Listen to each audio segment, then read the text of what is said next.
Sa Brother Christianel, aral ay hatid. Sa bawat salita, pag-asa'y sumisilip. Ulan man o araw, bagyo ng buhay, sa Diyos kakapit, siya ang gabay.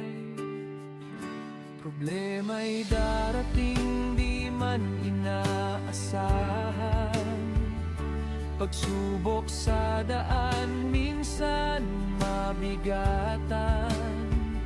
Ngunit sa panalangin, lakas ay makakamtan.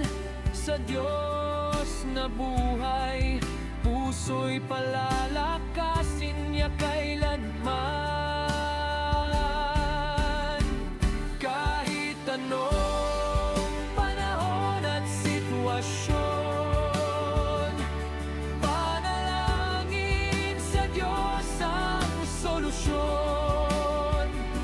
Sa problema man o sa pagsubok, magtiwala